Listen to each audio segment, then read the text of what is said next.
Okey, kita sambung balik iaitu praktis sumatif 8.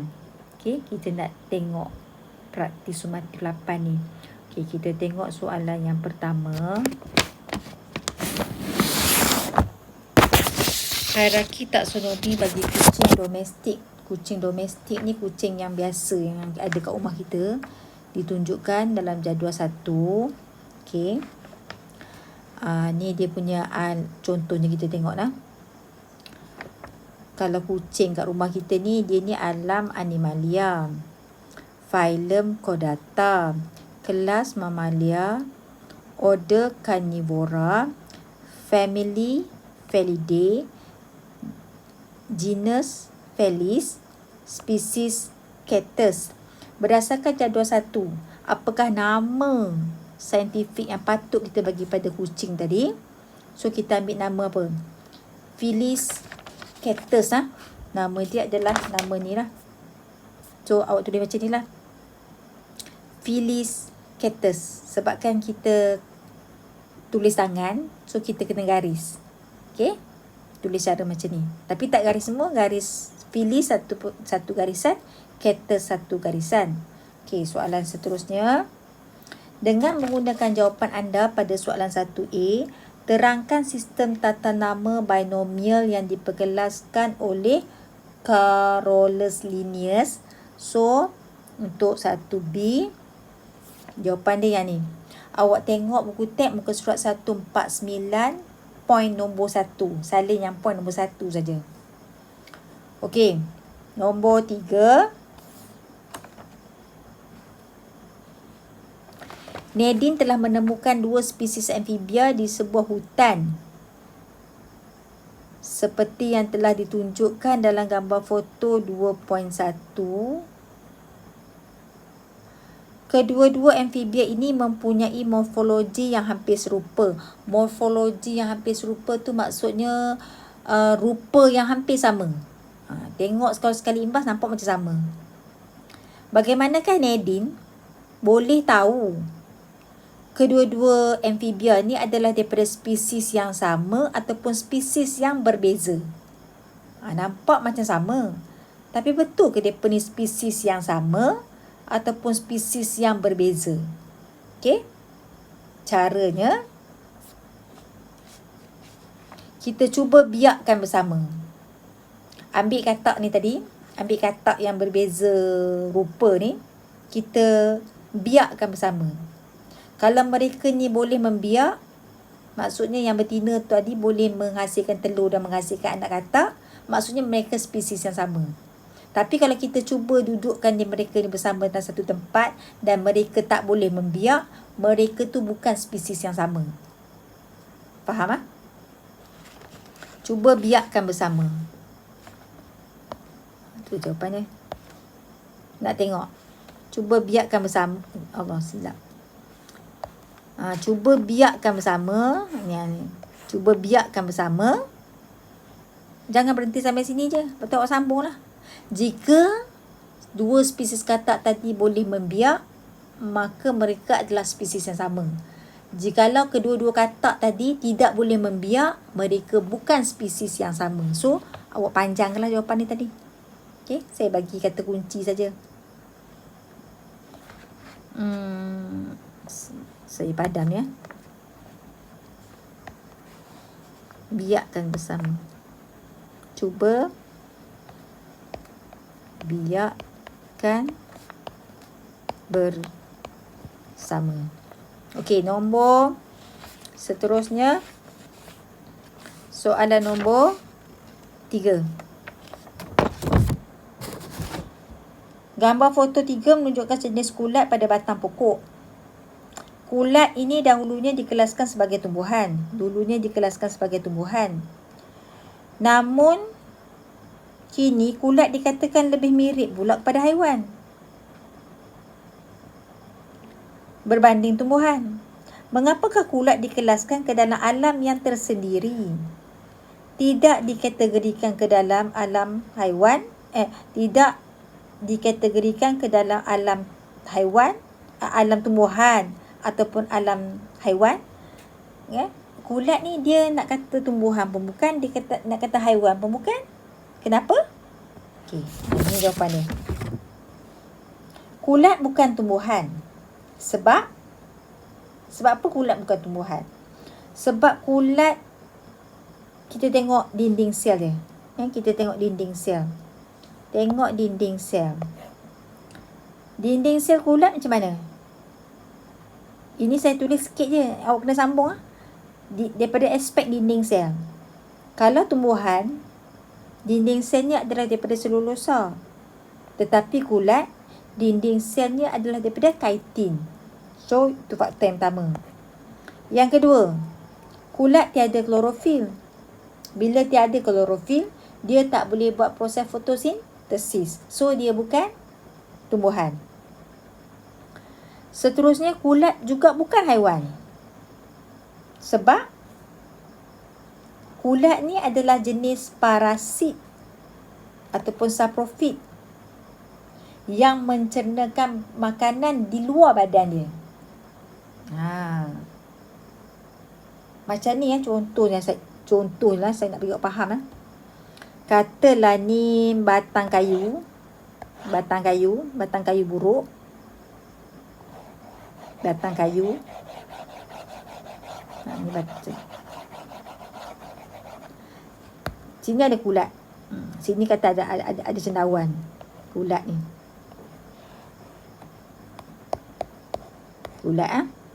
Kulat ni dia akan dia bukan macam, nak kata kalau dia haiwan dia bukan macam ni tau. Dia akan mengeluarkan enzim dia. Dia akan keluar kulat ni, dia akan keluarkan enzim dia.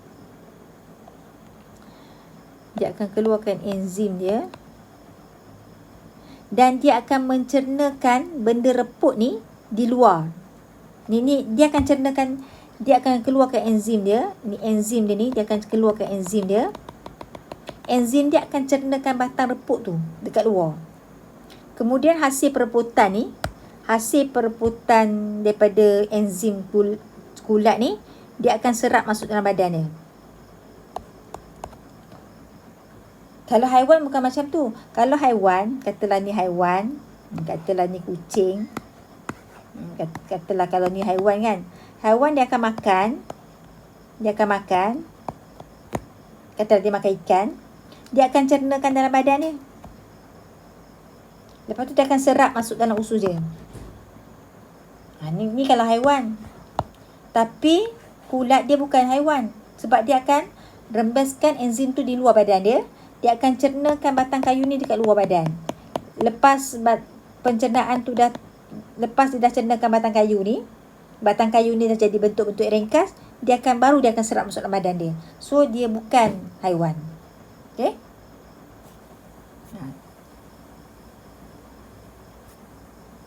Itulah jawapan dia. Kulat adalah heterotrof, jenis parasit ataupun saprofit yang mencernakan makanan di luar badan. Kalau haiwan akan mencernakan bahan makanan di dalam badan. Cara pemakanan macam tu kita panggil holozoid. Okey. Habis. Nombor 3B. Ramalkan keadaan yang berlaku dalam persekitaran jika kulat tiada. Kalau tak ada kulat, apa jadi?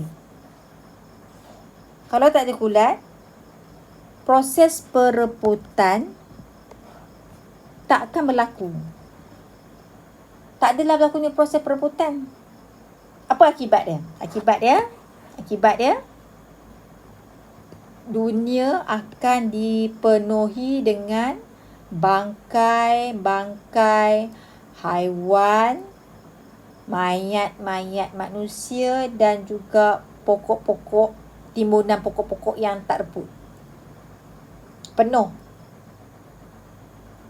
Jadi kita tak ada ruang nak duduk. Okey.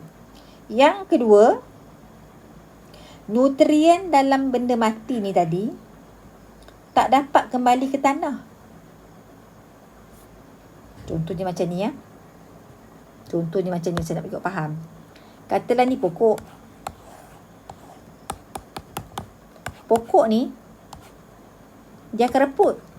Dia kan reput.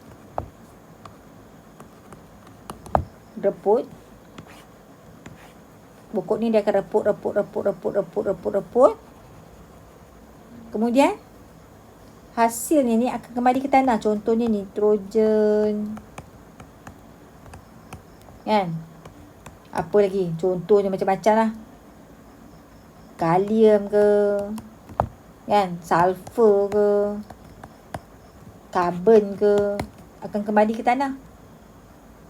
Ini semua adalah nutrien yang diperlukan oleh tumbuhan lain, kan? Betul tak? Jadi kalau dia tak reput, macam mana benda nak kembali ke tanah? Nutrien dalam benda mati tak dapat kembali ke tanah. Dan akibat yang satu lagi, tumbuhan yang lain akan kekurangan nutrien. Tak adalah nutrien sebab dalam tanah tu dah tak ada karbon, nitrogen. Jadi tumbuhan yang lain tu dah kurang nutrien, tak subur. Okey? Faham tak rasa-rasa? Okey, kemudian kita tengok soalan 4 ni kita tak mau jawab, bonus . Okey. Sebenarnya nombor 4 ni tak payah buat sebab dah ada dalam nota. Awak dah tulis nota dah pun. Tulis satu karangan bertajuk Siapakah Saya, iaitu tentang satu organisma yang anda tahu secara kreatif. Anda boleh menyarankan ciri-ciri yang ada pada organisma. Sebenarnya nombor 4 ni adalah jawapan dia yang ni. Jawapannya di muka surat. Sebab saya tak bagi awak buat ini sebab awak dah tulis nota pun. Ada di muka surat 155. Ada di muka surat 155. So awak boleh pilih sama ada awak nak pilih bakteria ke, protozoa ke, alga ke, kulat ke ataupun virus. So awak dah tulis nota, tak perlu buat nombor 4. Okey. Nombor 5. Mana nombor 5? Bagaimanakah nitrogen di atmosfera dapat menjadi sebahagian daripada tisu haiwan dan kemudian kembali semula menjadi nitrogen di atmosfera? Yang ni pun awak dah jawab dalam nota. So awak rujuk nota sajalah. Iaitu sebenarnya kita nitrogen. So yang ni pun tak perlu. Nombor 6. Anda ditugaskan untuk membuat pengelasan organisma di kawasan taman herba di sekolah anda.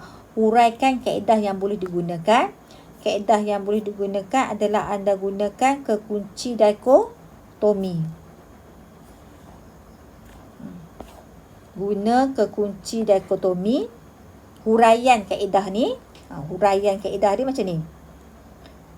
Pertama, periksa ciri fizikal organisma tadi. Periksa ciri fizikal. Ciri yang kita boleh nampak. Kemudian bahagikan organisma tadi kepada 2 kumpulan. Okey, bahagikan organisma tadi kepada 2 kumpulan. 2 kumpulan. 1 kumpulan, 2 kumpulan. Kemudian, dalam kumpulan itu, cari lagi ciri fizikal yang dapat bahagikan kepada 2 kumpulan lagi. Okay, yang kumpulan ni, cari 2 lagi ciri yang boleh kita bahagikan kepada 2 kumpulan lagi. Itu maksud ayat tu. Ni pun sama. Nombor seterusnya, ulang. Sampai setiap kumpulan hanya ada 1 organisma saja. Ulang sampai setiap kumpulan hanya ada 1 organisma saja. Okey, lagi satu penjelasan. Ciri yang digunakan mestilah jelas dan mudah dikesan. Itulah caranya nak buat kekunci dikotomi. Okey, kelaskan haiwan tadi kepada 2 kumpulan. Kemudian dalam setiap kumpulan tu cari lagi ciri fizikal yang dapat bahagikan lagi 2 dan yang dapat bahagikan organisma tadi kepada 2 kumpulan lagi. Ulang sampai setiap kumpulan hanya ada 1 organisma. Syaratnya ciri yang digunakan mestilah jelas dan mudah kita kesan.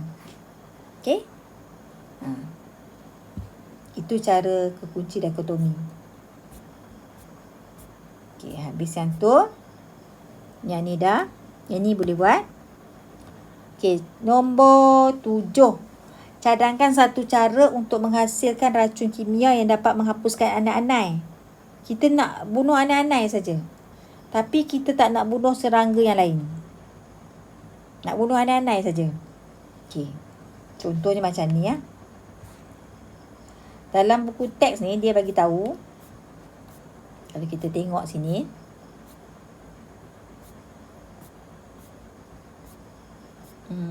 okey. Anai-anai ni dia duduk hidup anai-anai. Okey, ni anai-anai. Macam mana saya nak bagi tahu macam ni? Ni anai-anai. Ni anai-anai. Dalam anai-anai ni, dalam usus anai-anai ni, tak naklah buat macam ni. Dalam usus anai-anai ni adanya protozoa apa ni? Trichonympha species. Ni dalam benda ni ada dalam ni. Dalam usus anai-anai. Anai-anai tu dah kecil kan? Dah kecil anai-anai tu. Dalam usus anai-anai tu pula ada protozoa Trichonympha species. Dia duduk bersimbiosis dengan anai-anai. Faham tak? Bersimbiosis tu maksudnya saling tolong-menolong. Okey. Protozoa ni dia duduk dalam anai-anai untuk dia dapatkan perlindungan, dapat tempat tinggal. Si anai-anai ni pula, bila ada protozoa duduk dalam dia dapat, macam mana nak kata macam ni? Macam ni saya nak beritahu lagi sekali ya. Anai-anai dengan si protozoa ni saling dapat keuntungan. Protozoa tu dia dapat keuntungan sebab dia dapat tempat tinggal percuma. Okey, satu. Si anai-anai ni pun bila ada protozoa duduk dalam usus dia pun untung. Sebab si protozoa ni akan mencernakan kayu selulis tadi. Si protozoa ni dia boleh keluarkan enzim selulis. Enzim selulis ni boleh mencernakan selulosa. Kayu tadi kan, untuk menghasilkan makanan. Maksudnya, protozoa ni dia buat kerja untuk anai-anai. Dia cernakan selulosa untuk anai-anai. Dapat glukosa. Bila dapat glukosa, anai-anai tu dapat sikit glukosa, protozoa tu pun dapat glukosa juga. So, dua-dua dapat keuntungan lah. Okay. Jadi cara dia, macam mana kita nak bunuh si anai-anai ni? Caranya kita kena cipta satu racun perosak yang boleh bunuh protozoa tu. Itu cara dia. Kita kena cipta satu racun perosak yang boleh membunuh, cipta racun yang boleh, Allah saya padam pula. Sebenarnya saya bukan nak padam, saya nak highlight ya. Kita kena cipta racun yang boleh bunuh protozoa. Sebab bila protozoa tu mati, anai-anai pun mati. Kenapa bila protozoa tu mati, anai-anai mati? Sebab protozoa itulah yang akan membekalkan makanan kepada anak-anak. Macam mana cara protozoa tadi membekalkan makanan? Protozoa tu akan mencernakan selulosa menjadi glukosa. Saya terang sekali. Ni selulosa. Selulosa tu adalah dinding sel tumbuhan kan? Dia akan cernakan kepada glukosa. Ni adalah enzim selulis. Siapa yang ada enzim selulis ni? Protozoa yang ada. Protozoa dia ada enzim selulis. So dia pencernakan selulosa menjadi glukosa. Glukosa kan untuk tenaga. Okay. So bila protozoa tu mati, anai-anai pun matilah. Sebab glukosa ni dapatkan share bersama. Anai-anai dapat sikit, protozoa pun ambil sikit. Sebenarnya anak-anak ni dia tak boleh buat kerja pun kalau tak ada protozoa duduk dalam usus dia. Dia perlukan protozoa tu hidup dalam usus dia. Sebab protozoa tu yang akan buat kerja untuk dia. Dia macam tuan rumah yang ambil hasil saja. Jadi bila dapat glukosa tu, dia perbahagi sama banyak lah. Okey, anak-anak kata aku pun nak sikit sebab aku tolong buat kerja. Protozoa tu kata protozoa tu kata aku pun nak sikit glukosa ni sebab dia yang buat kerja. So anak-anak pun dapat juga sebab dia tuan rumah. Okey. So caranya kita kenalah bunuh protozoa. Bila protozoa mati, anak-anak akan mati sebab protozoa tidak lagi boleh membekalkan makanan kepada anak-anak. Kalau tak faham nanti PM cikgu. Dan yang last kali soalan nombor 8. Soalan nombor 8 ni senang je. Mana dia? Soalan nombor 8 je. Kat mana dah soalan nombor 8? Mana soalan nombor 8? Ni dia. Okey, baca pernyataan di bawah. Semua organisma bergantung pada satu sama lain untuk kelangsungan spesies. Apabila suatu spesies pupus, banyak spesies lain akan dapat kesannya. Kepupusan spesies mendatangkan kesan buruk pada kehidupan manusia. Bincangkan langkah-langkah yang boleh diambil untuk memelihara dan memulihara biodiversiti di Malaysia. Soalan ni soalan yang lebih terbuka. So, dia punya jawapan dia pun lebih terbuka. Contohnya, apakah langkah-langkah yang kita boleh buat? Kita buat penanaman semula. Penanaman semula pokok. Allah, saya nak highlight tapi sebenarnya saya dah potong. Penanaman semula pokok yang telah ditebang untuk pembangunan, tanam balik semula. Yang kedua, kita boleh kurangkan aktiviti pembalakan. Yang nombor 3, wujudkan lebih banyak hutan simpan. Yang keempat, boleh kenakan tindakan undang-undang kepada sesiapa saja yang melakukan aktiviti pembalakan haram. Dan yang kelima, menanamkan rasa cintakan alam sekitar pada murid sekolah melalui pendidikan. Ini adalah 5 langkah yang cikgu boleh fikirkan. Mungkin kalau awak ada lagi idea, boleh tulis lagi sebanyak mana yang awak rasa benda-benda tadi, langkah-langkah tadi boleh memelihara dan memelihara biodiversity. Okey?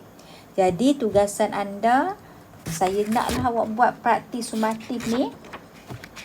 Awak buat semua kecuali soalan nombor 4 dan soalan nombor 5. Soalan nombor 9 nanti dulu. Stopkan dulu. Tak payah buat lagi. Selesaikan yang tu dulu. Okey? Selamat